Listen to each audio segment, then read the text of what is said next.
चलिए आगे बढ़ेंगे। जो अखिलेश ने फिर आस्था पर प्रहार किया। आस्था पर अखिलेश यादव ने सवाल उठाए। अखिलेश यादव ने आस्था को बताया भेड़ों का झुंड। क्या अखिलेश कावड़ और कुंभ को बता रहे हैं भेड़ों का झुंड?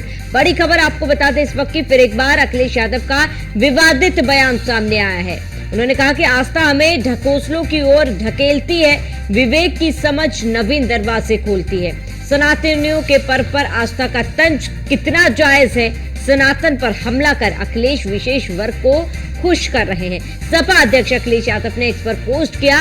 वही सोशल मीडिया एक्स पर पोस्ट कर अखिलेश यादव ने लिखा कि एक साथ नहीं चलते हैं विवेक और आस्था, क्योंकि दोनों का ही अपना अलग रास्ता है। आस्था कल्पना का तर्क विहीन षड्यंत्र है, विवेक यथार्थ के प्रकाश का गायत्री मंत्र है। आस्था हमें ढकोसले की ओर ढकेलती है, विवेक की समझ नवीन दरवाजे खोलती है। विवेकवान समाज उन्नति के शिखर छूता है, आस्था की भेड़ों का ईश्वर ही रक्षक होता है।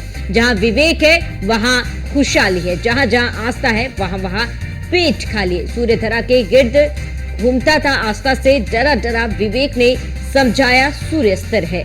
जहां घूमती है धरा हमें पता है, कल इस पर अपशब्द उचारे जाएंगे। गैलीलियो की तरह सभी सत्याग्रही मारे जाएंगे, पर जिम्मेदार कलमकार विवेक के समर्थक है। आस्था उवाच के अधिकतर वचन निरर्थक है। भ्रमित आस्था की सांसों की अवधि सीमित है। गैलीलियो आज की विज्ञान में शान से जीवित है। भाजपा में अंतः कलह आस्था और विवेक की है, यानी कि देश की आम जनता और एक की है। तो सनातन पर फिर एक बार अखिलेश यादव ने विवादित बयान दिया। अधिक जानकारी के लिए संवाददाता स्कंदिता हमारे साथ जुड़ चुके हैं। स्कंदिता, फिर एक बार अखिलेश यादव का ये बयान किस तरीके से देखा जाए, क्योंकि लगातार सनातनियों पर सवाल उठाए जा रहे हैं, सनातनियों पर वार किया जा रहा है। क्या एक विशेष वर्ग को समर्थन देने के लिए अखिलेश यादव एक बड़े तबके को नाराज कर रहे हैं?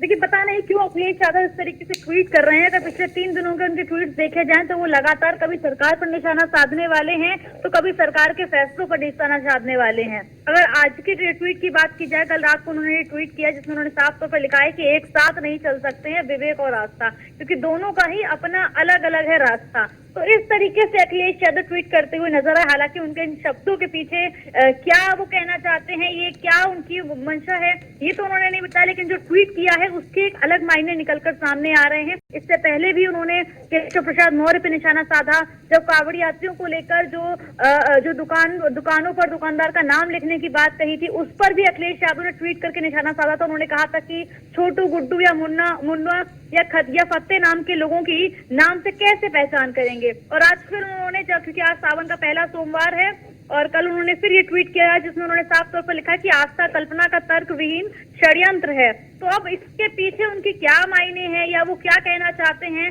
कहीं ना कहीं कंट्रोवर्शियल ट्वीट जो है वो निकलकर हमें बीते दिनों से दिख रहे हैं कि वो लगातार कर रहे हैं। और उन्होंने अपने ट्वीट में लिखा है कि विवेक यथार्थ के प्रकाश का गायत्री मंत्र है, आस्था हमें ढकोसले की ओर ढकेलती है। तो कहीं ना कहीं आस्था के ऊपर जो है सवाल खड़े हो रहे हैं, या वो अपने शब्दों के जरिए क्या कहना चाहते हैं। जहां पर उन्होंने सूर्य धरा के गिर्द घूमता है, इस तरीके के जो है वो शब्द लिखे हुए हैं, पूरी लाइनें लिखी हुई है उन्होंने।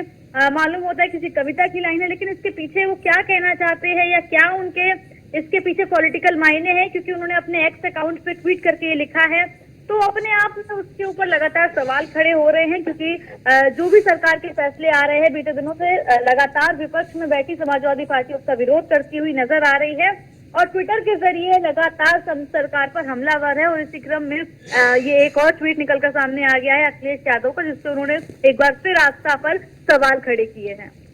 बिल्कुल स्कंदिता, देखिए इस तरीके के विवादित ट्वीट जहां पर अखिलेश यादव ने आस्था और विवेक के बीच में अंतर बताया है, ऐसे में जाहिर सी बात है लाखों करोड़ों लोगों के आस्था पर आप सवाल खड़े कर रहे हैं, सनातन पर सवाल खड़े कर रहे हैं। क्या केवल विपक्षियों के पास सनातन ही एक मुद्दा बच गया है जिस पर बार बार विपक्ष इस पर प्रहार कर रहा है, और उसके बाद जब इस पर सवाल खड़े होते हैं उनका कहना होता है कि व्यक्तिगत टिप्पणी है या फिर उनके मतलब वो नहीं होते जो लोग समझ रहे हैं। लेकिन कहीं ना कहीं इसका खामियाजा अखिलेश यादव को भुगतना जरूर पड़ेगा।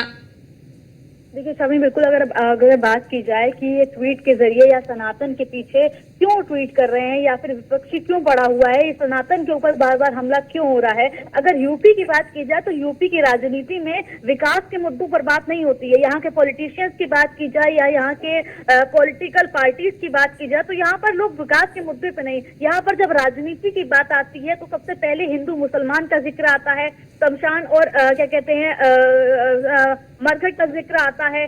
और अगर सनातन की बात में की जाए तो अब सनातन के ऊपर हमलावर हुए हैं अखिलेश यादव और अपनी जो ट्वीट है उसके जरिए सवाल। ठीक है स्कंदिता, तमाम जानकारी के लिए जुटने के लिए आपका बहुत बहुत शुक्रिया।